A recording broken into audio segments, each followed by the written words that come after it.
اوكي سلازي ابز حلفه غزي انتاينا رينا نيرنا زي معرف شوعته عبراويان إنا رينا نيرنا ابز معرف شوعته مالتيو تي ناي كريستوس يسوس كهنت كم معرق ملك صديق نزل عالم كهنيخا يلو እግዚአብሔር مالتيو زل عالماو كهنت كم زخونه بمحلا زخونه كهنت كم زخونه እቲ ናይ ክርስቶስ ኢየሱስ ክህነት ናይ ምድሓን ክህነት ከም ዝኾነ ማለት ነቲ ናይ ሌዋውያን ናይ ክህነት ኪዳን ምልኣት ከም ዝረኸበ ኢልና ማለት እዩ ዝሓሸ ኪዳን ከም ዝኾነ ቀዋሚ ኪዳን ከም ዝኾነ ጎይታ ኢየሱስ ፍጹም ሊቀ ካህና ከም ዝኾነ እቲ ናይ ክርስቶስ ዝተገብረ መስዋዕቲ ድማ ሓንሳብን ንሓዋውን ፍጹም ከም ዝኾነ ማለት እዩ ኢልና ርኢና ነርና እግዚአብሔር ይመስገን ሎም መዓልቲ ንሪኦ ብቐጥታ ዕብራውያን ምዕራፍ 8 ኢና ንሪኦ ማለት እዩ ዕብራውያን ምዕራፍ 8 ግን ብሓንሳብ ኮይና ኩላ ነንብባ ኩሉ ግዜ እታ ዕብራውያን ክምህራ ከለኹ ማለት እዩ ቀቅድመይ ተዋሓደ ሓንቲ ምዕራፍ እንተ አንቢብኩማ ኣትይኹም እንታይ ከም ዝብል ዘለኹ ተሓሳብ ክትርድዎ ትኽእሉ ኢኹም ምክንያቱ ጥቕሲ ብጥቕሲ ስለ ንኸይ ዘለና ማለት እዩ ብዛዕባ እንታይ ይዛረብ ከም ዘለኹ መታን ቁርብ እዚ ተሓሳብ ክትሕዝዎ ቀቅድመይ አንብብዎ እግዚአብሔር ይመስገን ሕጂ ብሓንሳብ ኮይና ነንብባ ብሽም ኢየሱስ ከተንብባ ኢና ሕጂ ድማ ነዚ ንብሎ ዘለና ኣውራ ነገሩ እዚ እዩ ንሕናስ ኣብ ሰማያት ኣብ የማን ዝፋን ግርማ እተቐመጠ ናይቲ ጎይታ ደኣንበር ሰብ ዘይተኸሎ መቕደስን ድንኳን ሓቅን ኣገልጋሊ ከምዚ ዘመሰለ ሊቀ ካህናት ኣሎና ሊቀ ካህናት ዘበለ መባእን መስዋዕትን ከቅርብ ይሽየም እዩ እሞ ስለዚ ነዚ እውን ገለ ዘቅርቦ ክህልዎ ብግዲ እዩ እምበኣርከ ኣብ ምድሪ እንተዝኸውንሲ ከምቲ ሕጊ ገይሮም መባእ ዘቅርቡ ስለ ዘለው ንሱ ኮቶ ካህን ኣይምኾነን ነይሩ እቲኣቶም ናይታ ሰማያዊት ምስልን ፅላሎታን ዘገልግሉ ንሙሴ እቲ ድንኳን ክገብር ክደሊ ከሎ ብራእይ ከም እተባህለሉስ ኩሉ ከምታ ኣብ ከረን ዝርኢኻያ ምስሊ ክትገብር ኣስተብህል በሎ ሕጂ ግና ንሱ ማእከላይ ኣብ ተሓይሽ ተስፋ እተሰረተ ዝበልፅ ኪዳን እውን ከም ዝኾነ ክሳዕ ክንድዚ ዝበለፀ ኣገልግሎት ረኸበ ነቲ ቀዳማይ ኪዳን መነቀፊ እንተ ዘይህልዎ ነቲ ካልኣይሲ ስፍራ ኣይምተደልዮን ነይሩ ስለዚ ከዓ እናነቐፎም ከምዚ ይብል እንሆ ምስ ቤት እስራኤልን ምስ ቤት ይሁዳን ሓድሽ ኪዳን ዝኣትወለን መዓልትታት ክመፃ እየን ይብል እግዚአብሔር ከምታ ብኢዶም ሒዘ ካብ ምድሪ ግብፂ ከውፆም ከለኹ መዓልቲ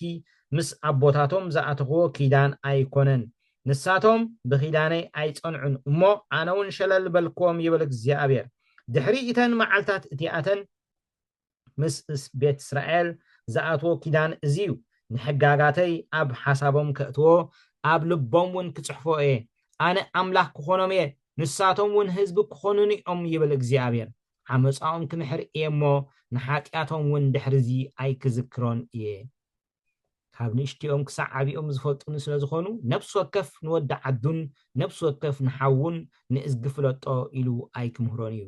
ሓድሽ ኪዳን ብምባሉ ነቲ ቀዳማይ ኣዕረጎ እቲ ዝኣረገን ዝበለየን ግና ንጥፋት ቀረባ እዩ ኢየሱስ ክርስቶስ ጎይታ እዩ ሕጂ ካብዛ ፍቕዲ ሓደን ክልተን ማለት እዩ ኣርባዕተ ነገራት ብዛዕባ ናይ ክርስቶስ ኢየሱስ ሊቀ ክህንነት ንርዳእ ብዛዕባ ክንደይ ብዛዕባ ኣርባዕተ ነገራት ኢና ንርዳእ ማለት እዩ እቲ ፀሓፊ ናይ ዕብራውያን ክጅምር ከሎ እንታይ ኢሉ ሕጂ ድማ ነዚ እንብሎ ዘሎና ኣውራ ነገር ኣውራ ብጣዕሚ ኣገዳሲት እያ ስለምንታይ እዩ ኣውራ ነገር ዝብል ዘሎ ኣብ ምዕራፍ 5 ትዝክሩ ተዳእኹምኩም ፍቕዲ 11 ብዛዕባ ብዙሕ ነገር እንብሎ ነይሩናስ ንምስማዕ ድንዙዛ ስለ ዝኾንኩም ትርጉሙ ጭንቂ እዩ ኣብ ልዕሊ እንታይ ድዎም ኣሎ ኢየሱስ ከም ማዕረግ መልከ ጸዲቅ ንዘለዓለም ካህን እዩ ኢሉ ተዛሪቦም ኣሎ ሕጂ ብዛዕባ መን ብዛዕባ ክርስቶስ ብዙሕ ንብሎ ነይርና ድንዙዛት ይኹም ኢልዎም ኣብ ምዕራፍ 6 ኣብ ምኽሪ ከይዱ ኣብ ሓሳብ ከይዱ ድሓር መሊሱ ከዓ እቲ ናይ ክርስቶስ ኢየሱስ ከም ማዕረግ መልከ ጸዲቅ ንዘለዓለም ካህን ከም ዝኾነ ከም መራሒ ምእንታና ናብቲ ውሽጢ መጋረጃ ከም ዝኣተወ ተዛሪቡ ስለዚ ብዛዕባ ዝመልከ ጸዲቅ ካብ ምዕራፍ 7 ክዛረብ ጀሚሩ እቲ ናይ ክርስቶስ ኢየሱስ ብመስመር ናይ መልከ ጸዲቅ ከም ዝኾነ ምስቲ ናይ ሌዋውያን ክህነት እንዳወዳደረ عاد عسرت قلت كسب عسرت 4 زخون نطبطات بب حدا رينا نيرنا مالتي حجي ابزا معرف شو منتج اورا نغرو ازيو اورا نغرو ازيو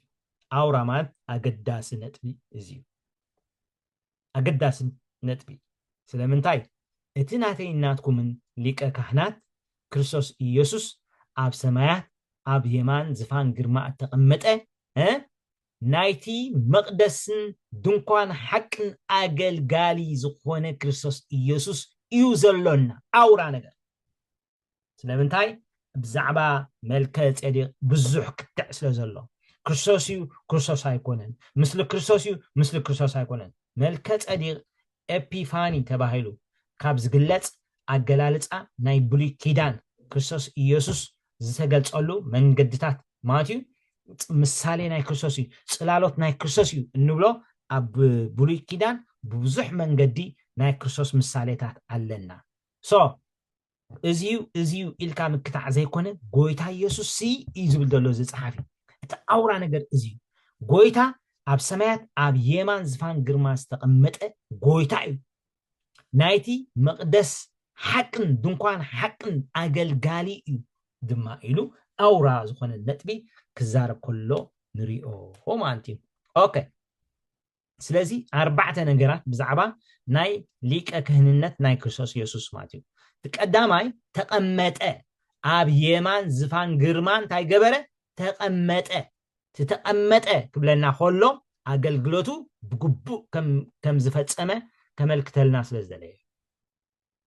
ኣገልግሎት ናይ ክርስቶስ ብግቡእ ከም ዝፈጸመ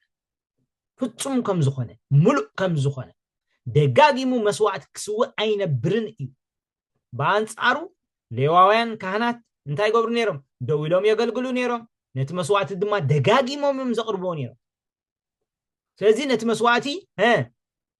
ደጋጊሞም ከቅርብዎ ከለው ማትዩ ደው ኢሎም ዘገልግሉ ነይሮም ስለምንታይ ኣብቲ ዘገልግልዎ ዝነበሩ መቅደስ ሙሴ ዝሰርሖ ድንኳን ይኹን ሰሎሞን ዝሰርሖ ድንኳን መቀመጥ ኣይነበሮም ኮፍ መበል ዝባሃል የብሉን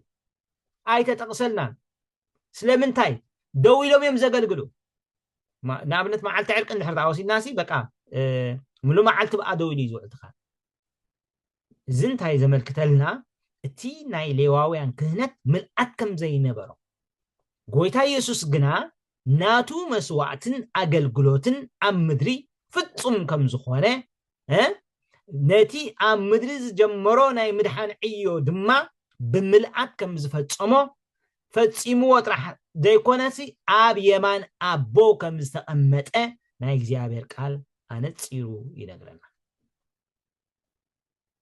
اللهم መስገን ዮሐንስ 19 ፍቅዲ 30 ዮሐንስ 19 ፍቅዲ 30 ከምዚ ይብለና ኢየሱስ ከኣ ነቲ መጺጽ ዝመልአ ምስጣዓመ ተፈጸመ በለ ርእሱ ኣድነነ ነፍሱን ወፀት ኣብዚያ ዮሐንስ 19 ምናልባት ታፍቅድ 29 ሲ ኩሉ ከም ተፈጸመ ፈሊጥያ ትብለና ኢየሱስ ከኣ ነቲ መጺጽ ምስጣዓመ ተፈጸመ በለና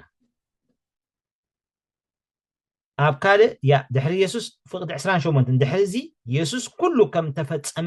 ኩሉ ከም ተፈጸመ ክብለና ከሎ ኩሉ ምልኣት ከም ዝረኸበ እንታይ ኢሉ ትጽሑፍ ምእንቲ ክፍጸም ጸማእኩ በለ ኩሉ ከም ዝተፈጸመ ምስፈለጠ እቲ ዕዩ ከም ዝተፈጸመ ስለ ዝፈለጠ ኣብ ምዕራፍ 17 ክዛረብ ከሎ እንታይ ኢሉ ኣብ ምዕራፍ 17 ፍቅዲ 4 ኣነ ነቲ ክገብሮ ዝሃብካኒ ግብሪ ፈጺመ ኣብ ምድሪ ኣኽበርኩኻ ኣነ ነቲ ዝሃብካኒ ግብሪ ኣብ ምድሪ እንታይ ገይረዮ ፈጺመ ከም ዝፈጸምኩዎ ወይ ከም ዘኽበርኩኻ ማለት እዩ ኢየሱስ ክርስቶስ ጎይታ እዩ ሪኢኹም እቲ ናይ ክርስቶስ ኢየሱስ ዕዮ ሙሉእ እዩ ፍጹም እዩ ተቐመጠ ክብለና ከሎ ዕዩ ብግቡእ ፈጺሙሲ ኣብ የማን ኣቦ ከም ዝተቐመጠ ከም ዝዓረፈ حنسا أن حوارون كم زقبرو مالتي نا إجابة قالي نقرنا عبراويان حادة فقد سلسته خا زسين مالتي عبراويان معرف حادة فقد سلسته نسو ناي كبرو نس أبراقن قرص بحرين كلهم بحيل قالوا تصويرو خلص منصح حاتياتنا مسجبرة زي أحزوا منصح حاتياتنا مسجبرة أب لعلي أب يمان قرما تقمت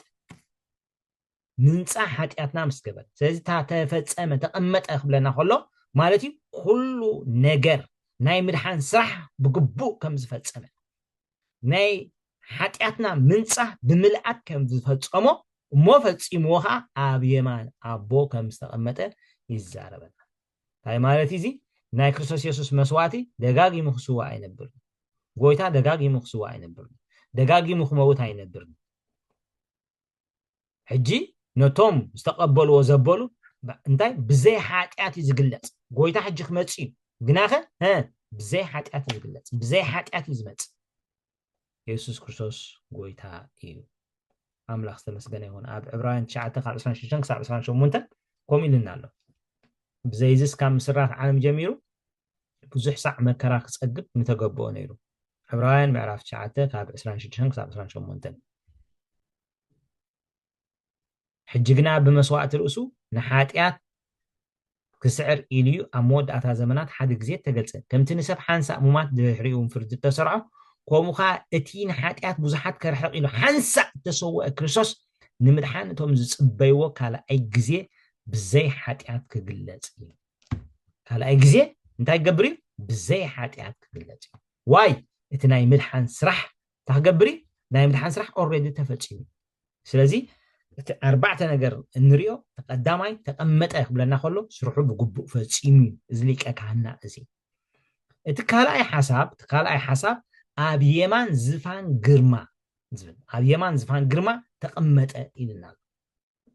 أب زفان زقمت نجوسي سلازي يسوع كريستوس نعنا كم ليك أكهنا نقدينا يشكم كم نجوسنا دما أبلع له قدينا سلت أنا له يمان ني حيل ملكتيو سلازي نزي عب يمان مقمات سيطان تمنيو نزي عب يمان أملاخ مقمات نعويو سيطان تمنيو نتنا كريستوس يسوس بوتا نعويو تمنيو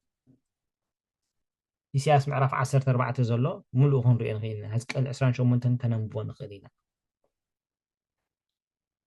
أوكي عبراوان حدا سلسة حجون دوغي مخوم إلنا له نسونا يكبروا نتصبرقن قص بحرين كلهم بحيل قال صويرو خلاص من صحت اتنا مس جبره اب لعل اب يمان غرما تقمط ريهم تقمط سرحو وديسي ها ابي تقمط اب يمان زفان غرما نغوس كوينو ليقه كاهن كوينو مالتي سرحو وديو بخبري اب يمان غرما تقمطو الله قولسي 3:1 داغي مس كريستوس تنسيكم تخونكم سي نتي كريستوس اب يمان املاح تقميطو زلو اب لعل زلو دري نتي كريستوس اب يمان املاح تقميطو زلو كم نغوسن كم غويتان كوينو اب يمان ابو تقميطو زلو نعو انتاي غبرو نعو دلي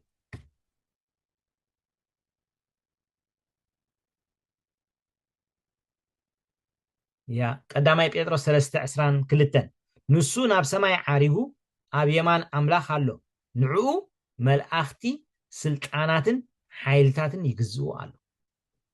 አብ ያለው አብ የማን አምላክ አለው ይግዝው አለው ሁለና ሁሉ ንጉሲ ማለት ምክንያቱ ጎይታ ኢየሱስ አብ ዘሐለፈት ዝክሩ ተዳኾንኩም ብናይ መልከ ጸዲቅ መስመር እዩ ካህን ኮይኑ መልከ ጸዲቅ ከንታዩ ንጉስ እዩ ንጉስ ሳሌም ኢልዎ ካህን ልዑል አምላክ ኢልዎ ንጉስ ሳሌም ማለት ንጉስ ሰላም ንጉስ ጽድቂ ኢልዎ ስለዚህ በዚህ ክልተ ኦፊሳት እዚ ጎይታ እንታይ ገይሪ ተገሊጽ ኣብ ላዕሊ ኣብ የማን ግርማ ክብለና ከሎ ማለት እዩ እንታይ ማለት እዚ ከም ገዛእን መላኽን ሊቀ ካህንን ኮይኑ ተቐሚጥዋል ኣብ ልዕሊ ጉዳይና ስልጣን ኣሎ ኣብ ልዕሊ ነገራትና ክሽየም ንጉስ እዩ ጉዳይና ይምልከቶ እዩ ስልጣን ኣሎ ሙሉእ ሓይሊ ኣሎ ኦኬ እቲ ሳልሳይ ሓሳብ ንሪኦ እንታይ እዩ ኣብ ሰማያት ኣበይ ተቐሚጡ ዘሎ ኣብ ሰማያት ክህነት ኢየሱስ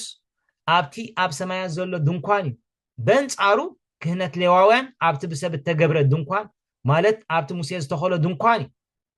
እቲ ድንኳን ጽላሎት እዩ እቲ ኣብ ሰማይ ዘሎ ግን መቅደስ እዩ እቲ ድንኳን ጽላሎት ናይቲ ኣብ ሰማይ ዘሎ መቅደስ እዩ ኣብ ራእይ ዮሐንስ 11 ፍቅዲ 19 እንታይ ኢልና ኣሎ ማሲ ካህን እንድሕር ዳኢልናዮ ኣብ የማን ኣቦ ካህን ኮይኑ ተቐምጥ እንድሕር ዳኢልና ካህን ድማ ኣበይ ቦቱ ኣብ ቤተ መቅደስ እዩ ቦቱ ኣብ መወዳእታ መቅደስና መን እግዚአብሔር መቅደስና ዝኸውን ስለዚ ኣብ ራእይ ዮሐንስ 11 ፍቅዲ 19 እንታይ ኢሉ እታ ኣብ ሰማይ ዘላ መቅደስ ኣምላኽ ከዓ ተኸፍተት ኣብታ መቅደሱን ታቦት ኪዳኑ ተራእየ በርቅታትን ድምፅታትን ነጎዳታትን ምንቅጥቃጥ ምድርን ዓቢ በረድን ድማ ኾነ ርኢኹም ኣብ ሰማያት እንታይ ኣላ ቤት መቅደስ ኣላ ኣብ ምድሪ ሙሴ ዝሰርሖ ይኹን ሰሎሞን ዝሰርሖ ይኹን ማለት እዩ ጽላሎት ናይቲ ኣብ ሰማይ ዘሎ ምልክት ናይቲ ኣብ ሰማይ ዘሎ ጽላሎት ናይቲ ኣብ ሰማይ ዘሎ መቅደስ ኣምላኽ ስለዚ ጎይታ ኢየሱስ ስራሕና ወዲዩ ኣብ የማን ግርማ ኣብ ሰማያት ተቐሚጡ ዘሎ ልዕሊ ኩሉ ዝደየበ ንሱ ኢልዎ ኣሎ ኣበይ ናብ ሰማያት ናበይ ናብቲ ሓቀኛ ዝኾነ ድንኳን ኣምላኽ ኣብኡ ኣትዩ ኣሎ ኣብ መንጎ ሰብን ኣብ መንጎ ኣምላኽን ንዓይንና ዓኻትኩምን ሓድሽን ህያውን መንገዲ ከፊትልና እዩ እግዚአብሔር ይመስገን ምዕራፍ 10 ድሓር ክንወጾ ኢና ብደሙ ዝቀደሰልና ርኢኹም ኣበይ ናብቲ ቅድስተ ቅዱሳን ናብቲ ህላውነት ኣምላኽ ንኽንኣቱሲ እቲ መንገዲ ጋሃብ ኢሉ ከፊትልና እዩ እግዚአብሔር ይመስገን ሕጂ ኣነ ንስኻትኩምን ብደሙ ብትብዓት ኢና ናብኡ ንኣቱ ኦኬ ራእይ 15 ካብ 5 ክሳብ 8 ሆን ዘሰይ ማለት እዩ ሓደ ዓይነት ሓሳብ ተዛሪብሎ ኣብ ሰማይ መቅደስ ከም ዘሎ ማለት እዩ تا مقدس دما كافتني أملاك جرمان حيلن بتعميه وزي أولا ننببامو دحرز دما ريهو تا مقدس دنكوان مسكر كا أب سماي تخفتت وتوم شو حتى مع الزحازو شو حتى ملاختي كابل حسن تاتي التجبرة بعبع زبل صري كده أنت خدينهم أب أفلو بومون كناو تورك تخدينهم كاب مقدس وزو حدا كابتم 4 انسساخا كاب قطعات نزل عالم زنبر أملاك التملأ شو حتى صواع وركنتهم شو حتى ملاختهم እታ መቅደስ ድማ ካብቲ ናይ ኣምላኽ ግርማን ሓይልን ብትኪ መለት እተን ናይቶም ሸውዓተ መላእኽቲ ሸውዓተን መዓት ክሳዕ ዝውዳስ ሓደ እኳ ናብ መቅደስ ክኣቱ ኣይከኣልን ኤግዛክትሊ እታ ናይ ሙሴ ቤት መቅደስ ክትምረቕ ከላ እታ ናይ ሰሎሞን ቤት መቅደስ ክትምረቕ ከላ ናብቲ መቅደስ ካብቲ ናይ ኣምላኽ ሓይልን ግርማን ትክን ዝተላዕለ ማንም ናብቲ መቅደስ ክኣቱ ከም ዘይከኣለ ናይ እግዚአብሔር ቃል ይነግረና ዘጸአት ምዕራፍ 4 ኣለና ካልኣይ ዜና መዋዕል ምዕራፍ 5-6 ውን ኣለና ኢየሱስ ክርስቶስ ጎይታ እዩ ስለዚ ጎይታ ኣብ ሰማያት ተቐሚጡ ክብለና ከሎ ኣበይ ኣብ ሰማያት ቤት መቅደስ ኣሎ ማለት እዩ እግዚአብሔር ተመስገነ ይሁን እቲ ሸሞንተ ዕብራውያን ምዕራፍ 8 ካብ 4 ክሳብ 5 ኮሚንና ኣሎ ማለት እዩ ያቶም ናይታ ሰማያዊት ምስልን ጽላሎትን ዘገልግሉ ንሙሴ ድንኳን ክገብር ክደሊ ከሎ ብራእይ ከም ተማሃለሉስ ኩሉ ማለት እዩ ኩሉ ክገብር ክደሊ ከሎስ ብራእይ ከም ተማሃለሉ ኩሉ ከምታ ኣብ ከረን ዝርአኻ ምስሊ ክትገብር ኣስተብልበሉ ምስሊ ትከረን ዝርአያስ ምስሊ ናይቲ ሰማያዊ ስለዚ ኣብ ሰማያት ተቐሚጡ ክብለና ከሎ ኣብቲ ህያው ዝኾነ ቤት መቅደስ ኣብ ቅድሚ ኣምላኽ أو يتقمت الظلم كريستوس يسوع ماتي أوكي اترابع حسب نريو بزعبا ليك كهننت ناي كريستوس دونكوان حقي مغنياتو انتاي لنالو أو نحنا نزل نبلو زلنا أورا نجرو زيو نحنا سي نايتي أب سماي استقمت حق إنيا ليك كهن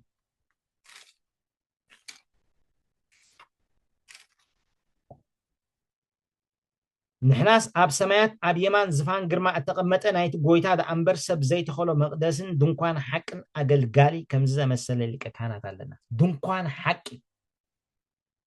تأمدر زنبرة مو لواوان زقل قلول دونكوان مثل نايت أب لعل أب سماي زلو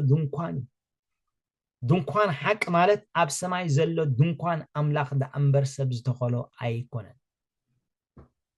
آمين دونكوان حقي الوزلو أملاك مسك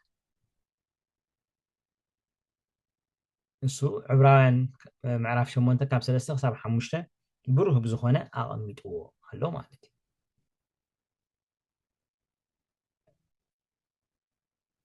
أوكي عبراوين كاب معرف شمونتا كاب سلسة خساب حموشتا زلو اندا زرزرنا كايدنا حجي ليكا كهنا زبلا مباء مسوات كقرب يشيم يومو سلازي نزون قال زقربو كله بقديو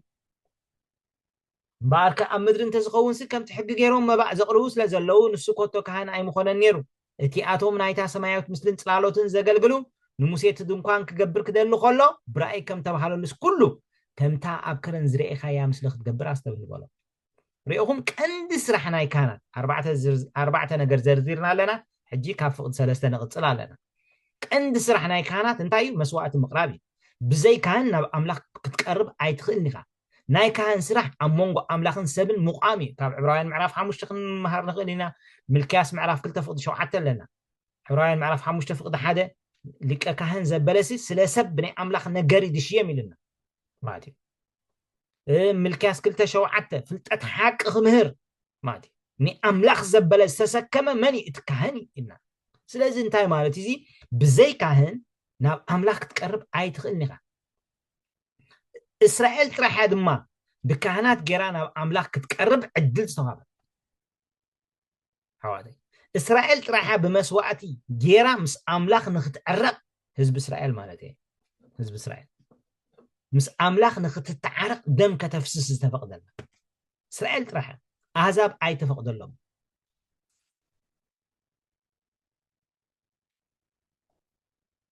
سلازي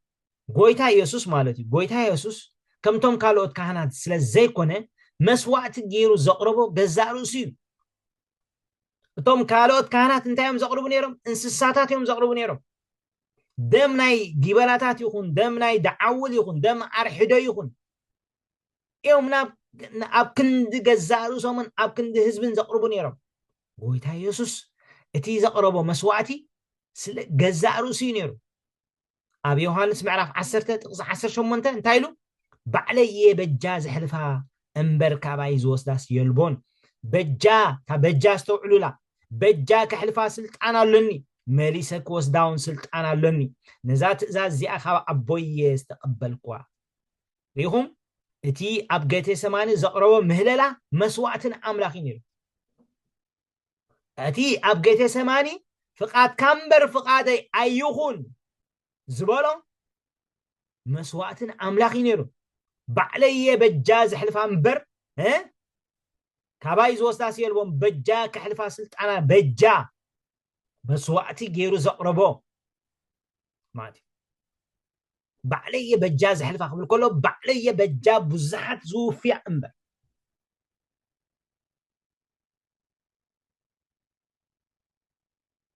ኣብ ዕብራውያን ምዕራፍ 5:7 ኩሉ ግዜ ንቅድሚት ንድሕሪት እንዳኸድና መታ እንተ ሓሳብ ክርዳእና ኢለ ሊቀ ካህናት ዘበለ መባእን መስዋዕትን ከቕርብ ይሽየም እዩ እሞ ስለዚ ነዚ እውን ገለ ዘቕርቦ ኩሎ ብግዲ እዩ እምበኣርከ ኣብ ምድሪ እንተዝኸውን ሲ ከምቲ ሕጊ ገይሮም መባእ ዘቕርቡ ስለ ዘለው ንሱ ኮቶ ካህን ኣይምኾነን ነይሩ ሪኢኹም ከም ሕጊ ገይሮም እንታይ ዘቕርቡ መባእ ዘቕርቡ ስለ ዘለው ንሱ ኮቶ ካህን ኣይምኾነን ነይሩ ግናኸ እቲ ናይ ጎይታ ኢየሱስ እቲ ናይ ጎይታ ኢየሱስ መስዋዕቲ ማለት እዩ ናይ ጎይታ ኢየሱስ መስዋዕቲ እዚኣ ብጣዕሚ ጌጋ እያ ዘላ ዕብራውያን 5:7 ንሱ ብዘመን ስጋኡ ከሎ እዚኣ ዘንበብኳ ጌጋ እያ ካብ ኮምፒተር ስለ ዘንብብ ዘለኹ ንሱ ብዘመን ስጋኡ ከሎ ብብርቱዕ ዓውያትን ንብዓትን ናብቲ ካብ ሞት ከድሕኖ ዝከኣሎ ፀሎትን ምህልላን ምስ ኣቕረበ እንታይ ኣቕሪቡ ናብቲ ናብ ሞት ከድሕኖ ዝኽእል ብብርቱዕ ዓውያትን ንብዓትን ናብቲ ካብ ሞት ከድሕኖ ዝከኣሎ ፀሎትን ምህለላን ምስ ኣቕረበ እዚኣ ጎይታ ፀሎትን ምህለላን ኣብ ቅድሚ ኣቦ ዘቕረባ እቲያ ኣብ ጌተ ሰማኒ ዝፀለያ ፀሎት እያ ኣብ ሉቃስ 22 ካብ 42 ክሳብ 44 ሉቃስ ዕብራውያን 5:7 ኢሉ ኣለኹ ምስ ሉቃስ 22 ካብ 42 ክሳብ 44 ኣቦይ فقاد كان تخوينو نزاز وعزياء كباي أحلفا جناخه فقاد كان برفقاديسي أيهون النابلة تسألي زبرت عمل أخ كاب سماي ترأيو سعر موت حزوا أصنعي لمن نبرة انتهي لا خازيا نابتي كام موت كدحنو زكالو صلوة مهللان مسا أغرب حتى حزوان رهاصو خا كم نت بدمنا مدري نت بدم أصنعي لمن نبرة رهاصو كم نت بدم سلازي اتقويتها يسوس أقدم أملاخ زقربو مسواتي انتهي نيرون دحر دقالنا ماتيو جزاء رسيو فقادو إيو هيبو فقاد كامبر فقادي أيون سلامتاي اتياتهم كم حقي انت زخونسي ها اتياتهم دقاقيمهم زسوو مسوات نيرو قويتا يسوس قل جزاء رسيو بجانا هيبو جزاء رسيو بجا بزحات أفسيس كفيلوا ازي نحدقت حاتيا ما انت بزحات زفسس زلو ناي حدش كيدان دمي ايو نحدقت حاتيات زفسس زلو ناي حدش كيدان دمي ايو بجزاء رسو مالتي كابز حساب زنتاينا نمهار مالتي اتي اتوم كانات كخونو مالتي امر بكم حق غيروم سي كوتو كان اي مخونن نيرو مالتي نساتهم نايتا سماياويت مسلن صلالوتن زغلغلو زنبرو سباتيو ጎይታ ግና ናይ ተሐቀኛ ቤት መቅደስ አገልጋልን ሊቀ ካህናትን እዩ ስለዚ ስለ ገዛእ ርእሱ ማቲው ኣብ ቅድመ ኣምላኽ እቲ ሊቀ ካህን ናይ ብሉይ ኪዳን ስለ ገዛእ ርእሱ መባኣን መስዋዕትን የቅርብ እዩ ጎይታ ኢየሱስ ዘቅረቦ መስዋዕት እንታይ እንተዳኣ ነይሩ እንተዳኢልና ዕብራውያን 5:7 ካብ ሞት ከድሕኖ ዝኽእል ምህልላን ጸሎትን ምስ ኣቅረበ ንኣምላኽ ምፍርሁ ምስ ተሰምዐ ودكوا خنسو بتت سكيات انتاي قبل مئزاز تماري بيناي سكيات بتي فقادو أقد ما أبوز وفيا رهاتو كم نتبدم اندانت أبا خلو ماتي بتي ودكوا خنسو بتت سكيات كتعرم وتحيزوا أتصنعو اندالب من خلو رهاتو كم نتبدم اندانت أبا خلو سلنا أملاخ نفرحو عواتي جزاء رأسيو أب قدم أبو أقربو ويتا مالتي زيابر سمسجنا يكون سلازي بتوم لواوان كانت أبت السماء ومثل زخونة دنقان يقلقلو نيروم أملاخ نموسيا كما يزبالة دنقان كسر حلو كم زلي برأي فليتو أبزت ساعة 25 تشعاته زت ساعة 25 4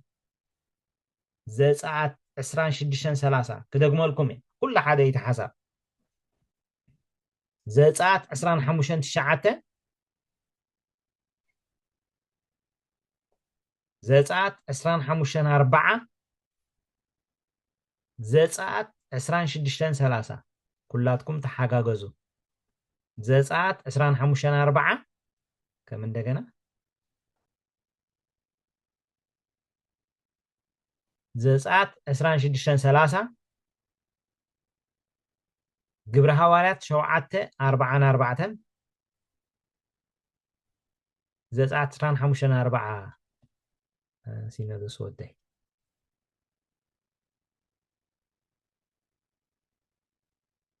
ኦኬ ቆም ድማ ግብረ ሐዋርያት 7:44 ያ ቴንክ ዩ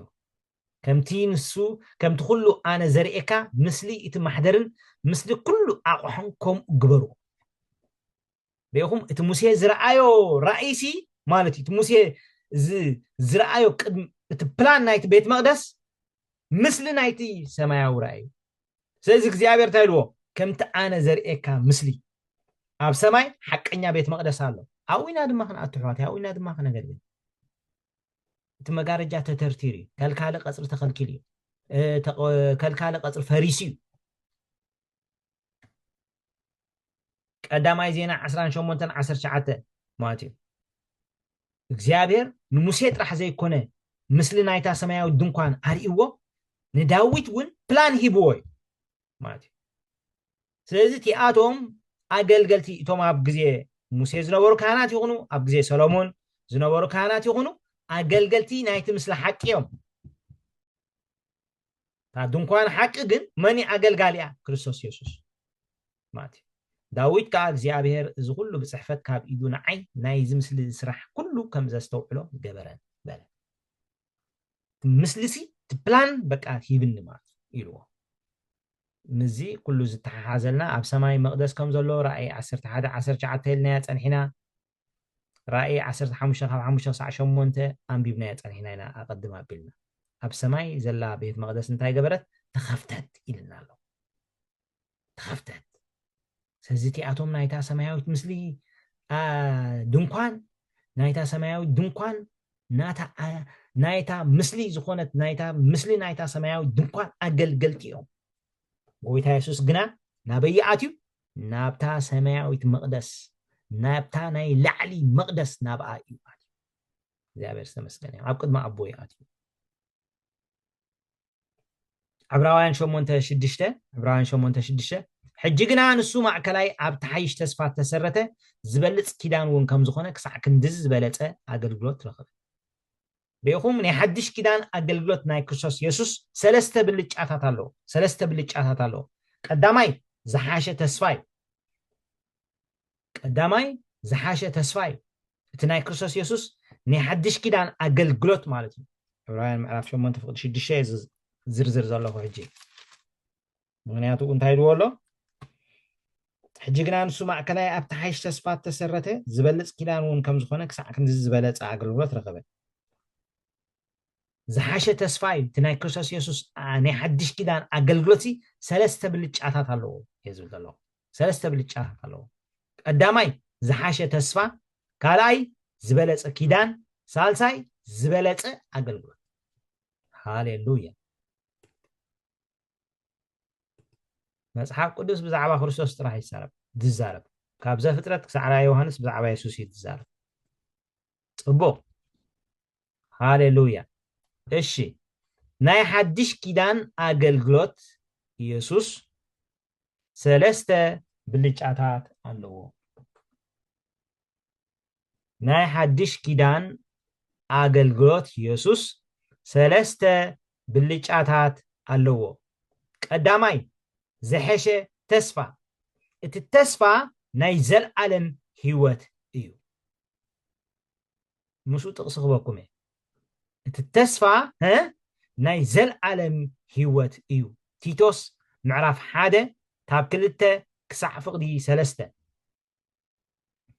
تتقصتات شيران مقبار تحقا قزوني كويتا يباركم تيتوس معرف حادة كاب فقد خلته كسع فقد سلسته thank you بتا اتي زي حسو املاك قدم زمانات زل عالم تسفى ناي زل عالم هيوت قناخه بتأزاز أملاخ مدحانينا بتنعي حدر زهابا نسبكت جيرو بجزيو نقالو قلصو قدم الزمانات زال عالم ذات تسفى تسفى ناي زال عالم هيوت تزحيشة تسفى تناي كريستوس يسوس باللجع سلسته باللجعات ني حدش كدان أقلقلوت كريستوس سلسته باللجعات على خنو بلو خلنا اتك قدامي باللجع انتايو زحيشة تسفى ناي زال عالم هيوت ناي زل عالم هيوت قال اي صرخلته قال اي بليچا صرخلته زبلص كيدان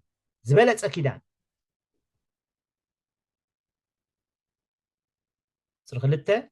زبلص كيدان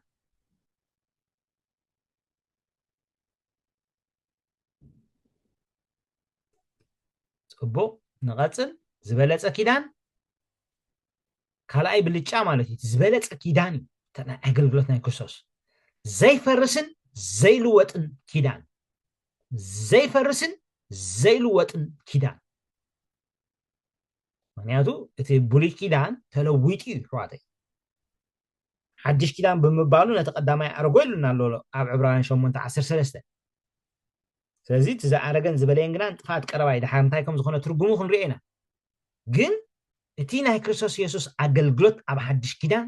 ብሉጽ ዝገብሮ እንታይ እዩ ዝበለጸ ኪዳን እቲ ኪዳን እቲ ዘይፈርስ እዩ ዘይልወጥ ዕብራውያን 13:20 ዕብራውያን 13:20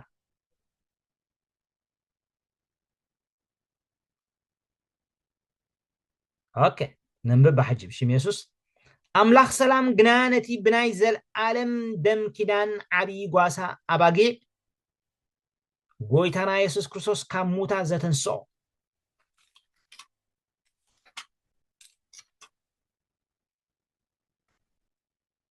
بيسوس كريستوس أبقدميو باه زبلو أباخاتكم إنا قبري بسنا يقبر زبلو كل فقاد خد قوري يبقعكم كابزل عالم نزل عالم نعو خبري غنو آمين أملاخ سلام جنا نتي بناي متاي بناي زل عالم دم كدان عبي قواسا أباقي قويتانا يسوس كريستوس كاموتا زتنسو بناي زل عالم دم كدان زي الوقت كدان مالتي نايدم كدان اي فرسني نايدم كدان اي لوطني عوادي ስለዚህ ጎይታ ኢየሱስ ዝኣቶ ኪዳንሲ ብገዛእ ደሙ እዩ ነይሩ ብገዛእ ርእሲ እዩ ነይሩ እዚ ንሕድገት ሓጢኣት ምእንቲ ብዙሓት ዝፈስስ ዘሎ ናይ ሓድሽ ኪዳን ደመ እዩ ስተዩ ውሰዱ ስተዩ በቲ ደምዲ በቲ ናይ ክርስቶስ ኢየሱስ ደም ዝተኣትወልና ኪዳን ዘለዓለማዊ እዩ ኣይፈርስን እዩ ኣይልወጥን እዩ ስኻ ባዕልኻ ተዘይገዲፍካ you are saved بلوت إيخا أبي عندك زيابير كبور إيخا بعلخان تزي قديفك مدحنك بعلخان تزي دربيخا أملاخ نتذهبنا كيدان زبالة كيداني أي فرسني أي لوطني أبزي فرس أبزي لوط كيداني نعتنا زلنا سالساي بالليتشا زبالة أقلقلوت زحيشة تسفى نايزل عالم هيوت زبالة كيدان زي فرسن زي لوطن كيدان سالساي زبالة أقلقلوت زخا أتي بمنفس قدس زخنا أقلقلوت بموت زي عقت ناي كريستوس إيسوس ناي كهنت أقلقلوتي دقم لكم زبالة أقلقلوت كنقول كلنا تي ناي بولي كيدان أقلقلوت ماتيو بمنفس قدس هايكونن حدا بموت ما يعقتون يوم بزحات يوم ذات واي بزحات ماتيو تناي كريستوس يسوس أقلقلوت كن زبالة أقلقلوت زقبر حدا بمنفس قدس زخنا أقلقلوتي أتسبيتي جزية يبتحن جزية مش بتحجن كسرح كلون ريو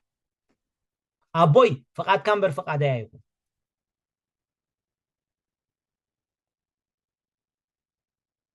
تناي كهنت أقلقلوت بموت زي عقد عبران شوعته أسران حموشن عبران شوعته أسران حموشن سلزم ما نتهم بو أبيلهم ناب أملاخ زمسو كل جزية زي حزوا كل جزية انتاي منتو كل من زنبر سلازخونا فتسيمو خدحناهم يغالي كل جزية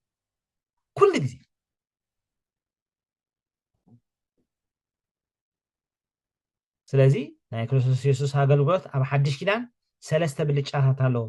ዝበለጸ ተስፋ ዝሐሸ ተስፋ ናይ ዘለዓለም ህይወት ዝበለጸ ኪዳን ዘይፈርስን ዘይልውጠን ኪዳን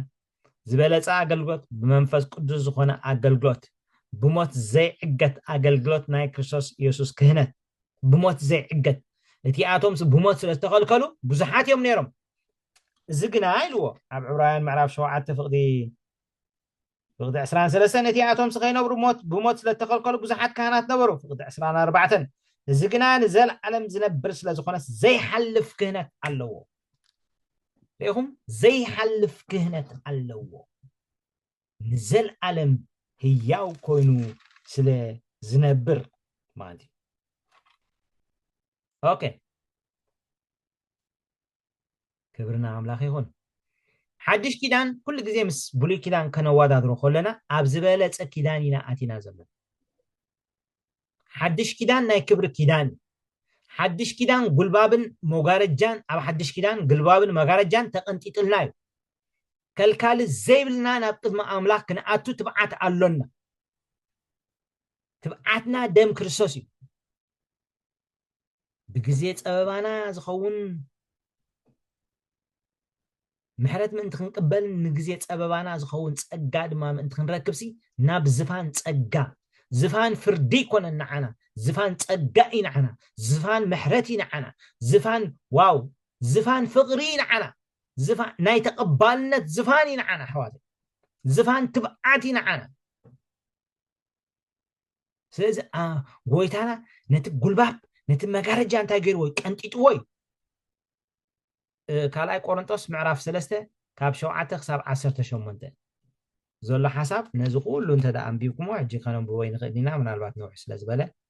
مالتي ابزي اجن صحف لكم علىكم هاتقسي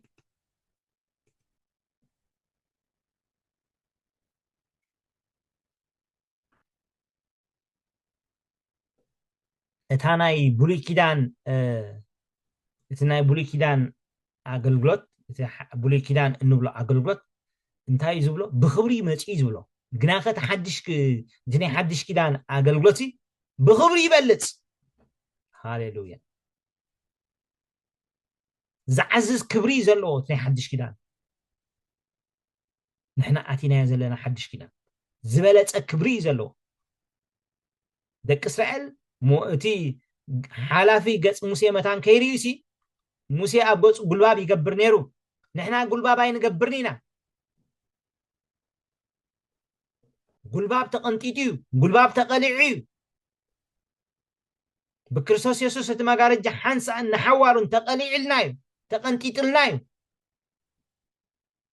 اب لبنا استزرغح ماغارجا يلن اب لبنا منفس قدوس يزلو منفس قدوس دما نس مس مصنه تحق انت غبرلكم كمهركم اب كل حق محرو كمرحكم املاح مسجن اب لبنا حرنت علينا حواتي تأتينا يزلنا كيدان ناي حرنت كيداني እግዚአብሔር ይመስገን ኦኬ ዕብራውያን ምዕራፍ 8 ካብ ፍቅዲ 7 ክሳብ ፍቅዲ 8 ድማ እንታይሉ ነቲ ቀዳማይ ኪዳን መነቀፍን ተዘይህልዎ ነቲ ካልኣይሲ ስፍራ ኣይምተደልዮን ነይሩ ስለዚ ከዓ እናነቀፎም ከምዚ ይብል እነሆ ምስ ቤት እስራኤል ምስ ቤት ይሁዳን ሓድሽ ኪዳን ዝኣትወሉን መዓልትታት ክመጻ እየን ይብል እግዚአብሔር ሕጂ ነቲ ቀዳማይ ኪዳን መነቀፊ ነይርዎ እዩ ክብል ከሎ ድኻም ናይ ትሕጊ ዘይኮነስ ድኻም ናይ ሰባት ይዝዛረበና ዘሎ እቲ ድኻም ናይ ሰባት ሲ ነቲ ናይ ሕጊ ኪዳን ድኹምን ዘይጠቅምን ገይርዎ እቲ ዝተዋህበ ሕጊ ንሰባት ናብ ፍጻሜ ከብጽሖም ኣይከኣለን እቲ ሕጊ ዘይኮነ ድኹም ግና ሰብ بحاتيات دخام سلازي طبقو نتي ዝተوهبه حقي بملعات كفصمو زي كاله ها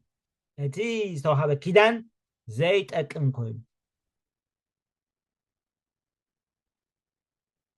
دك اسرائيل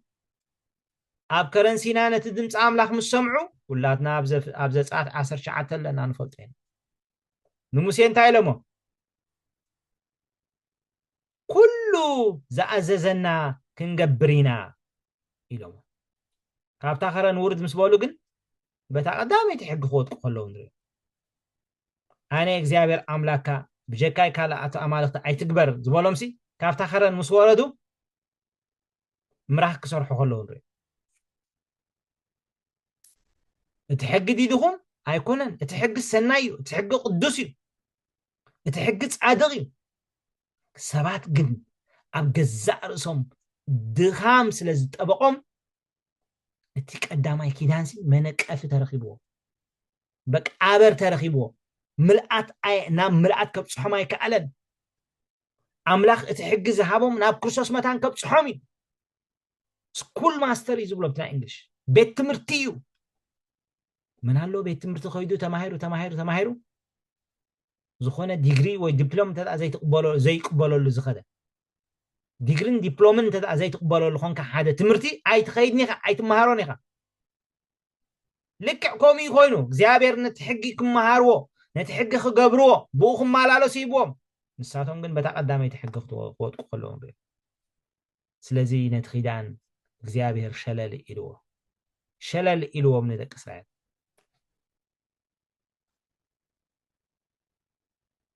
ስለዚህ በታ ገዛእ ርእሶም ምራኽ ዝሰርሑላ መዓልቲ ሲ 3000 ነፍሳት ሞይተን ደቂ ሌዊ 3000 ነፍሳት ቀቲሎም በታ መዓልቲ እየን ስለዚህ እግዚአብሔር በክርስቶስ ኢየሱስ ዝሓሸ ተስፋ ዝበለጸ ኪዳን ዝበለጸ አገልግሎት ብምሃብሲ ንሰባት ናብ ናይ ዘለዓለማዊ ህይወት መታን ክበጽሑ በክርስቶስ እቲ ዝሓሸ ኪዳን ሰዲድልና ስለዚህ በታ ቀዳመይቲ ናይ ወንጌል ምስክርነት ድማ 3000 ነፍሳት ድሒናና በሐድሽ ኪዳን ኣብ ግብረ ሐዋርያት ምዕራፍ 2 ክንደይ ነፍሳት ድሒናና ኣብታ ቀዳመይቲ ስብከት ጴጥሮስ ቀዳመይቲ ስብከት ምስ ሰበኸ 3000 ነፍሳት ድሒና እቲ ፍልል ይራኣዩ በታ ቀዳመይቲ ሕጊ በአፈሪሶም 3000 ነፍሳት ጠፊአን በሐንቲ ስብከት ናይ ወንጌል 3000 ነፍሳት ድሒና ሙሴ ኩሉ ግዜ ናይ ሕጊ ዘመልክተልና ሙሴ እንድሕር ተባሂሉ ሕጊ ዘመልክተልና ሙሴ እቲ ቀዳማይ ተኣምራት ዝገበረ እንታይ ንማይ ናብ ደም ምልዋጥ እዩ ጎይታ ኢየሱስ ቀዳመይቲ ተኣምራት ዝገበረ እንታይ እዩ ንማይ ናብ ወይኒ ለዊጥዎ ደም መንክሰት ይኽእል ወይኒ ግና እቲ ቦዳስ ክሳዕ ዘይፈልጦ እኳ እቲ ጥዑም ወይኒ ክሳዕ ሕጂ ኣጽናሕካዮ ኣቱም ኣሕዋተይ ዝኣተናያ ጸጋ ይርዳእና ዘሎ ንማይካ ናብ ወይኒ ዝልውጥ ንዘይመቀረ ህይወትካ ዘመቅር ንዝተባላሸወ ህይወትና ምስክረልኩም ጸኒሕና ይዝቆልዓ እንታይ ክገብር ኢለ ተስፋ ቆሪፀ ዘድልየኒ ቃል ኢኻ ሂብካኒ ጸጋ ዘድልየካ ቃል ይዝበካ ጸጋ ይልውጠካ እዩ ናይ ኣምላኽ ሰብ ይዝገብረካ ስለዚ ሙሴ ቀዳመይቲ ተኣምራት ንማይ ናብ ደም ለዊጥዋ ጎይታ ግን ንማይ ናብ ወይኒ ለዊጥዋ ደቂ እስራኤል ደቂ ግብፃውያን በቲ ናብ ደም ዝተለወጠ ማይ ክሰትይዎ ይከኣሉን ኣብ ሓድሽ ኪዳን ኣብ ቃና ናይ ገሊላ ግን ሓጎስ ኮይኑ ደስታ ኮይኑ ዕረፍቲ ኮይኑ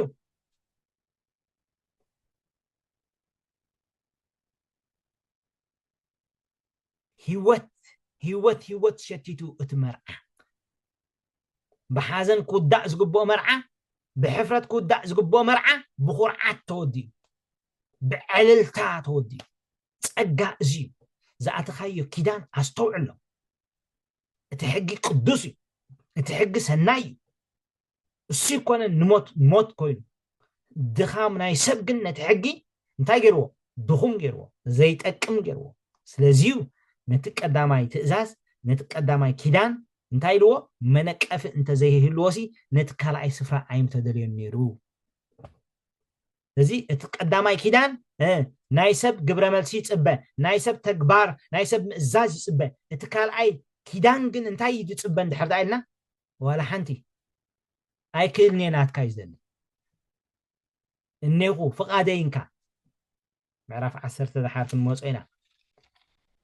እቲ ዝበለጸ መስዋዕቲ ናይ ሓድሽ ኪዳን ፍቓድካ ንኣምላኽ ምሃብ እዩ ንምንታይ ድና ንፅዕር መሲልኩም ንምንታይ ድና ንደክም ፍቓድና ንኣምላኽ ስለ ዘይንህብ እቲ ቀዳማይ ኪዳን እቲ ናይ ሕጊ ኪዳን ብፍቓድካ ብገዛእ ርእስኻ ብገዛእ ጻዕርኻ ክትፍጽሞ ምፍታን እዩ ኩሉ ሰብ መንገዱ ኣባላሹ ኩሎም ሓጢኦም ክብሪ ኣምላኽ ሲኢሎም ዝብለና ናይ እግዚአብሔር ቃል ሕጊ ሓጢኣትካ ይዘርእየካ እምበር ካብ ሓጢኣትካ ከመይ ጌርካ ከም ትወፅእ ኣይነግረካን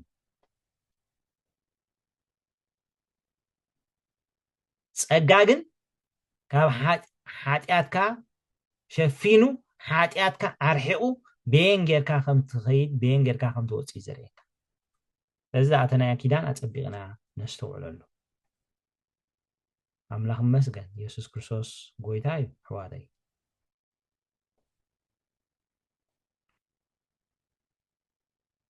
ኣብ ሮሜ ምዕራፍ 8 ካብ 3 ክሳብ 4 እንታይ ኢሉሲ ንሕጊ ብስጋ ስለ ዝደኸመ ክገብሮ ዘይኮነሉስ ኣምላኽ ንወዱ ብምስሊ ሓጢኣተኛ ስጋን ከም መስዋዕቲ ሓጢኣትን ልኢኹ ነቲ ሓጢኣት ብስጋ ኮነኖ ኣባና ብመንፈስ እምበር ብስጋ ኣብ ዘይንመላለስ እቲ ድሌት ሕጊ ከምኡ ኮይኑ ክምላይ ሕጊ ኣብ ህይወትና ምልኣት ዝረክብ ወን ንሕና ብመንፈስ ክንመላለስ ከለና ጥራይ ሮሜ ምዕራፍ 8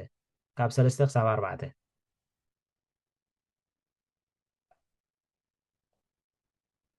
ጎይታ እግዚአብሔር አቦ ንወዱ ብምስላ ሓጢአተኛ ስጋ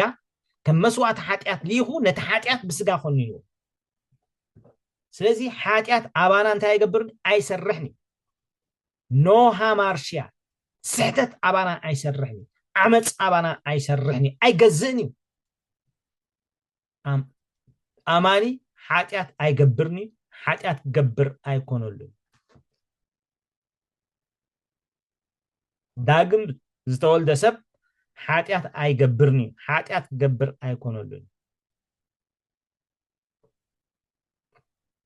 ከምኡ ኢልና ኣሎ ወንጌል መልእክቲ ዮሃንስ ንሓጢአት በቃ እንዳተፃወተ እንዳተዘናግዐ ይገብሩን እዩ ማለት እዩ ኦኬ ሽዑ እንታይ ኢሉ ማለት እዩ ብዚ ዕብራውያን ምዕራፍ 8 ካብ 8 ስለዚ ከዓ እናነቐፎም ኢሉ ማለት እዩ ስለዚ ከዓ እናነቐፎም ከምዚ ይብል እነሆ ምስ ቤት እስራኤልን ምስ ቤት ይሁዳን ሓድሽ ኪዳን ዝኣትወለን መዓልትታት ክመፅአን ይብል እግዚኣብሔር ከምታ ብኢዶም ሒዘ ካብ ምድሪ ግብፂ ከውፆም ከለኹ መዓልቲ ምስ ኣቦታቶም ዝኣትኽዎ ኪዳን ኣይኮነን ንሳቶም ብኪዳነይ ኣይፀንዑን እሞ ኣነ እውን ሸለል በልክዎም ይብል እግዚኣብሔር ንሳቶም እንታይ ይገበሩን ብኪዳነይ ኣይፀንዑን እሞ ኣነ እውን ሸለል በልክዎም ብጣዕሚ ዝገርም በቲ ዝተዋሃቦም ኪዳን ስለ ዘይፀንዑ ንሳቶም እንታይ ኢሉ በቃ ስለ ዘይፀንዑ ከዓ ሸለል ኢሎም ስለዚ ብሸበጥ ኣህዛብ ገይሩ እግዚኣብሔር ክቐፅዖም ጀሚሩ ብናይ ኣህዛብ ነገስታት ገይሩ ንደቂ እስራኤል ከዋርዶም ጀሚሩ እንተደኣ ሪኢኹም ኣብ ነብሲ ወከፍ ጉዕዞኦም ደቂ እስራኤል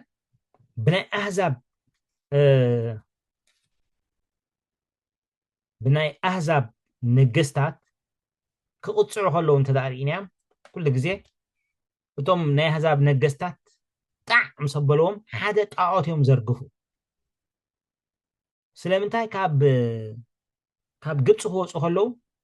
ጣዖታትኩምን ኣሻሪምኩምን ተሸኪምኩም ጣዖታት እዮም ተሰኪሞም ወፅኦም ካብ ግብፂ ክወፁ ከለዉ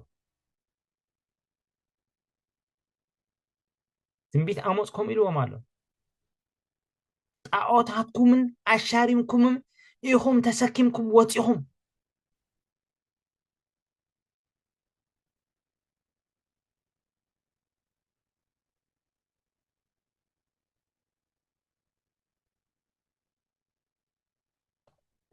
ልክዕ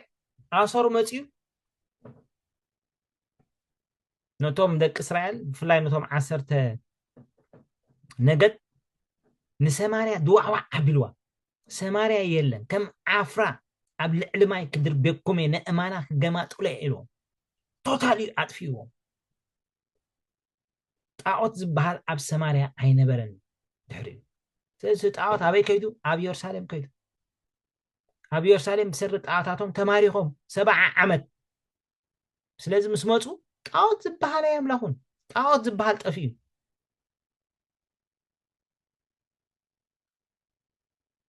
ብሰንኪ ሰንበት ኢና ኢሎም በቃ እታ ሰንበት ከዓ ጣዖት ኮይናቶም ኣብ ግዜ ክርስቶስ ትፈልጥዎም ኣብ ሓድሽ ኪዳን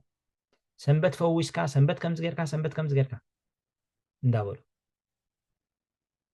ንዑ ንጎይታ ክሰቕልዎ ከለዎ ትዝክርዎ ኢኹም እዚ በቃ ቤት መቅደስ ሙሴ ከፍርሳ ይኽእል ከሎ ንሰንበት ከዓ ስዒርዋ እንዳበሉ ከሲሶሞ 1948 ዓመታት ድማ ኣብ ሙርኮ ነይሮም ቤት መቅደስ የለ ገለ የለ ሕጂ ኣብ ኩሉ እግዚኣብሔር ሸለል በልክዎም ክብል ከሎ ብናይ ኣህዛብ ሸበጥ ገይሩ ጣዕ የብሎሞ ገለ ጣዖት ይድርብዩ ነይሮም ማለት እዩ ፍቅዲ 10 ድሕርተን መዓልታት እቲኣተን ምስ ቤት እስራኤል ዝኣትዎ ኪዳን እዚ እዩ ንሕጋጋተይ ኣብ ሓሳቦም ከእትዎ ኣብ ልቦም ክፅሕፈ ኣነ ኣምላኽ ክኾኖም እየ ንሳቶም እውን ህዝቢ ክኾኑን እዮም ይብል እግዚኣብሔር ዓመፆም ክምሕርየሞ ንሓጢኣቶም እውን ድሕሪ ዚ ኣይክዝክሮን እየ ካብ ንእሽተዮም ክሳብ ዓብኦም ዝፈልጡን ስለ ዝኾኑ ነብሲ ወከፍ ንወዲ ዓዱን ነብሲ ወከፍ ንሓውን ንእዝ ክፍለጦ ኢሉ ኣይክምህሮን እዩ ስለዚ ፀሓፊ ዕብራውያን ኣብዚ ካብ ኤርምያስ ምዕራፍ 31 ብምውሳድ ነቲ ናይ ሓድሽ ኪዳን ሓሳብ ከብርሆ ከሎ ኢና ንሪኦ ማለት እዩ ኦኬ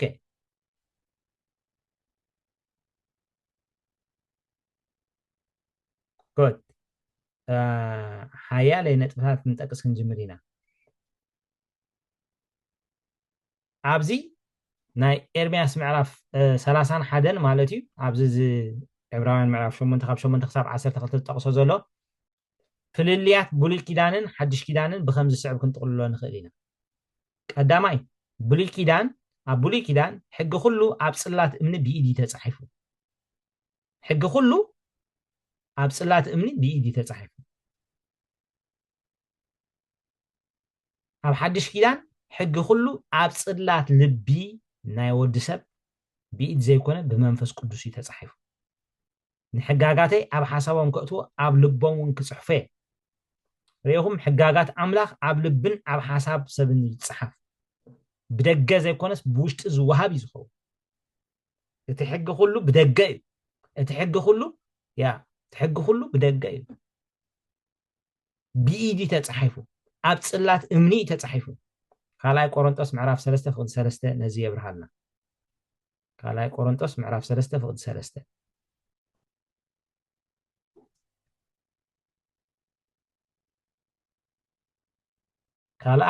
كالاي نتبي بلي كيدان وصيتو كاب أملاخ بمرحق نصوغات جيرنا بقى حدش كيدان ግን بكريستوس يسوس نزل عالم قبلات جيرنا بلي كيدان እንታይ ጌርና ውጽኢቱ በቃ ካብ ኣምላኽ ብምርሓቕ ንጹጋት ጌርና ኣብ ሆሴዕ 1:9 ተዛሪኹም ሆሴዕ 1:9 ከምኡ ድማ ሮሜ 15 ካብ 7 ክሳዕ 8 ያ ሓድሽ ኪዳን ብመንፈስ ቅዱስ እቲ ሕጊ ማለት እቲ ሕጊ ኣብ ልብና እዩ ተጻሒፉ ብመንፈስ ቅዱስ ኣብ ጽላት ልብና እዩ ተጻሒፉ ኣብ ጽላት ልብና እዩ ዘሎ ሓሳብ ኣምላኽ ሕጂ ጉልባባይ ንገብርኒና መንፈስ ቅዱስ ዝገልጸልና ኣብ ውሽጥና ይዛረበና ኣብ ውሽጥና ሓቂ ይነግረና እግዚአብሔር ተመስገነ ይሁን ቴንኪው ሆሴዕ 1:9 እግዚአብሔር ድማ ንስኻትኩም ህዝበይ ኣይኮንኩምን ኣነ እውን ናትኩም ኣይክኸውንን እሞ ስሙ ሎዓሚ ኢልካ ስመዮ በሎ ሎሩሓማ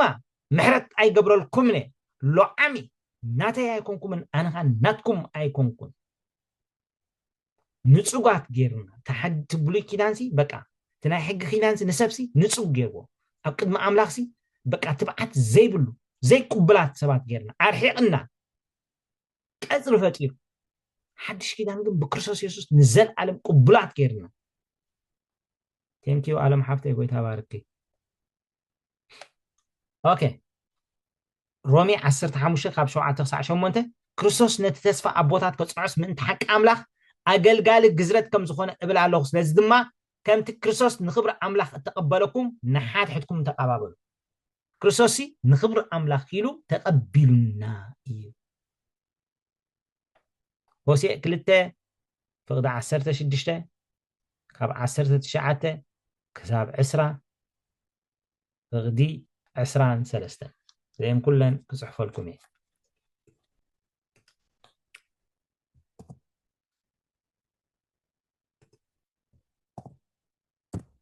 نتهم تصحفوا زلهم زين تصحفوا انت خليهم هو سي كلتا 16 19 حساب 20 فضل 23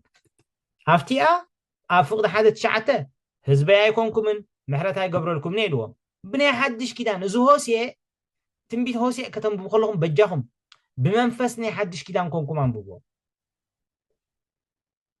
هوسي أمنزرا سبيتي أفكيرو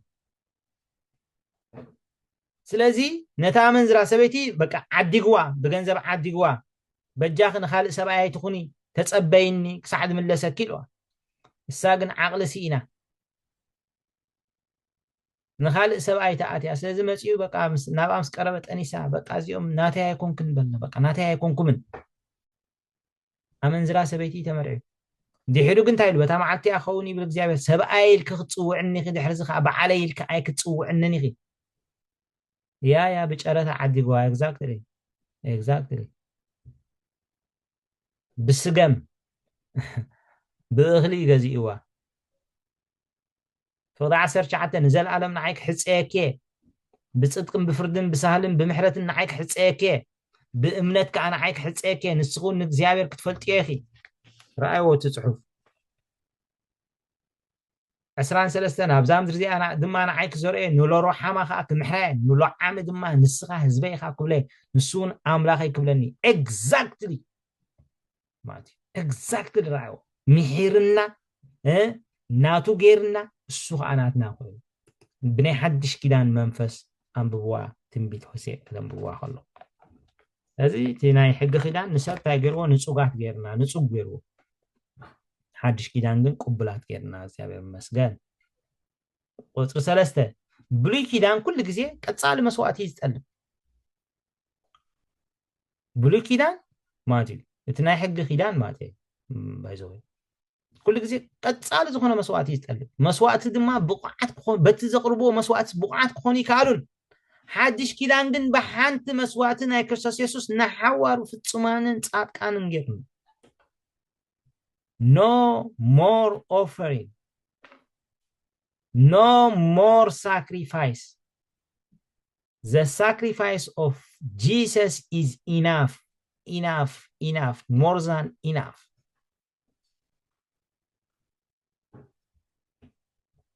عبراوين شوعة عسر شعاتة حقين حادو كوا أفتسامي آيب صحون جناخنا بأملاخ النقربلا التحيش تسفاعته عبراوين عسر تفقد حدا عبراوين شوعة عسر شعاتة عبراوين عسر تفقد حدا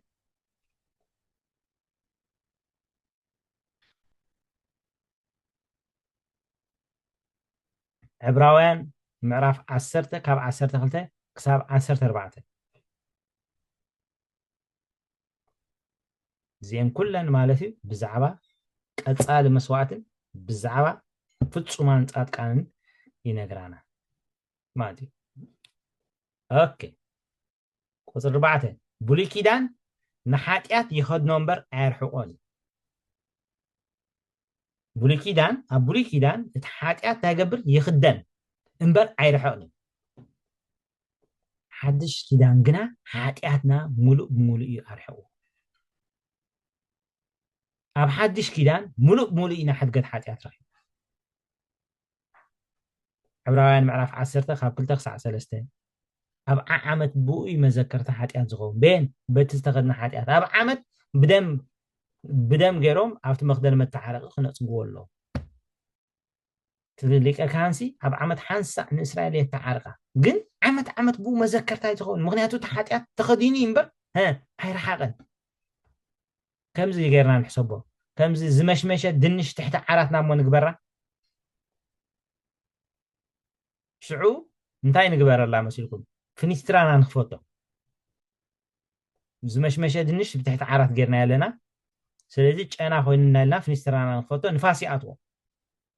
سلازي واو ጫና خيداتلنا انبت ميريسنا نعصو تا ጫና لابا تا زبلت تاي نتا دنش كابتا تحت عرات اوصيخا غحفا خلخا تا غزا ጥዕም ጨና አይሆን ዋላ ትተዓጾ ዋላ ትከፈት ኩሉ ግዜ ጥዕም ጨና አይሆን ወይ ትጨና ናይቲ ዝመሽመሸ ድንሽ ይኸይድ ኤግዛክትሊ ሓጢኣትኩም እዩ ዘመሽምሸካ ቶታሊ ኢኻ ተርሕቆ እቲ ናይ ብሉይ ኪዳን ድማ ንሓጢኣት ይኸድኖ እዩ ኣያርሕቆን እዩ ዝብሎ ዘለኹ ልክዕ ከምቲ ዝመሽመሸ ድንሽ ትሕቲ ዓራት ዘሎ ከምኡ እዩ ኣብ ሓድሽ ኪዳን ግን ሓጢኣትና ሙሉእ ብሙሉእ እዩ ርሒቁ بدم كريستوس رحيو عبراوين معرف 10 كاف دخلتك ساعة 3 لنا يا ثانك يو غير كيا لخي افيسون معرف حدا فقد شوعته افيسون حدا شوعته رومي 3 15 بزح تقصتات كنا وصنغلنا بزعبا دي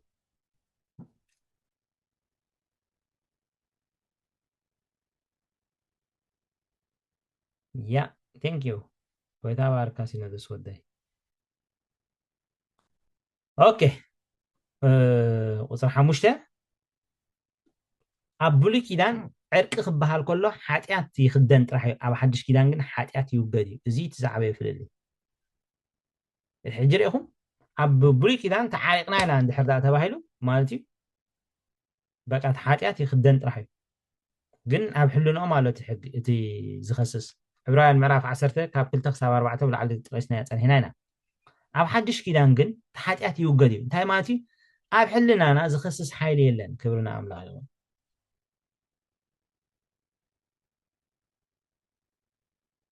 መንፈስ ቅዱስ ሓራ ከም ዝኾና ይምስክረልና عبران 10 قاب 10 خلت حساب فقدي 10 4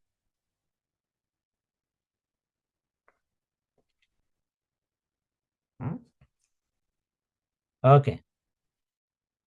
جود ناي موداتا تقصي شو عبران شو من 10 3 حدش كيدان بمبالو نتي قداماي أروجو اتزارجن زبالينجنا نتفات كرباي أروجو قبلنا خلو بزي لويت و يو إزبلنا دلو أروجو قبلنا خلو بحدش كيدان تكيو مالتيو تحدش حدش سلازخونسي أبسرح إزلو إزبلنا دلو حواتي زارجن زبالين نتفات كرباي قبلنا خلو زخون أنت أريجو أيتأكمن يدربه أيتتكملون يخا إتنا حق خيدان نسبات نافت عما كبس حمسة زي كعلسي نمدحنا يتأكمني يزود الله تناي بولي خيدان تي نا حق خيدان سي نسبات نافت عما كبس حمسة زي كعلة نمدحنا يتأكمني بحدش خيدان تكي وي بحدش خيدان تقبل النايم يزود الله نتفات كرباي يتأكمني ملواتو زي ترفي مادي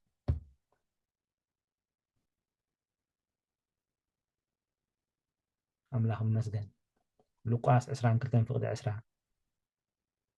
كوم خاد حردرا نتات وعلى ذات وازيانة انتهم بزفز الزولو دمي تجبر حدش كيدان حدش كيدان إلو قويتها حدش كيدان أتينا حجي أبصر زلوسي يتحدش كيداني ويزو زلو أبز عبران شو من تعسر سلسة أبصر زلوسي يتحدش كيداني تبولي كيدان يكونن نتحدى حق كيدان يكونن موسى يكونن أرون يكونن ملأختي يكونن ناي كريستوس يسوس بدمو زعاتو كيدان نسيو أبصر زلو إلو كزارب كله نريو ماتي እግዚአብሔር ተመስገን ይሁን ኢየሱስ ክርስቶስ ጎይታ ይሁን አቦ ነመስግነካ ኣለና ሽምካ ንባርኾ ኣለና ጎይታ ዓቢ ኣምላኽ ተመስገን ብሩኽ ጎይታ ተመስገን ዘለናዮ ኪዳን ናይ በረኸት ኪዳን እዩ ዘለናዮ ኪዳን ናይ በረኸት ኪዳን እዩ ዘለናዮ ኪዳን ናይ ዓወት ኪዳን እዩ ዘለናዮ ኪዳን ሃሌሉያ واو نمسجنك لنا تمسكن أو حدش كده أنا حواتي عمتهم من حاجاتهم من أيك ذكروني إلا لا نسخاد أنا حاجات كات ذكرون برسو أملاك حاجاتنا يذكروني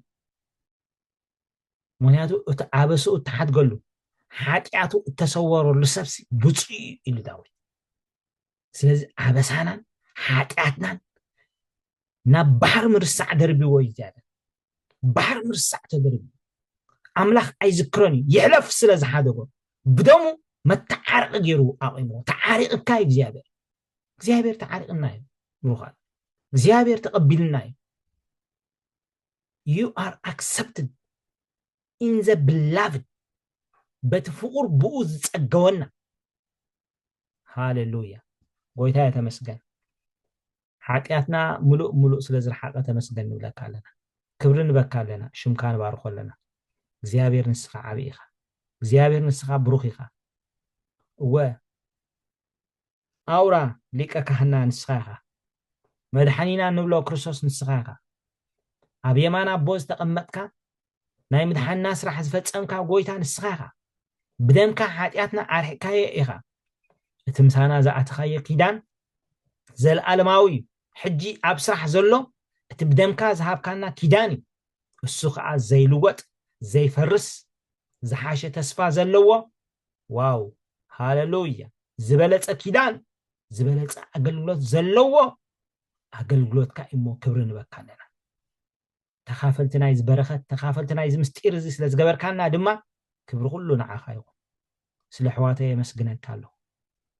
ويتابق الكا غير كاس لازم هار كاننا سلاز لبم كاننا سلت معدنا زل خادم ما كبرن بكاننا كان معلتنا معلتي كبرهان برهان كتساغرنا بشم يسوس تصلي الله ويتاي سلو كل نجر تمسكن بشم يسوس آمين God bless you all تبارك الله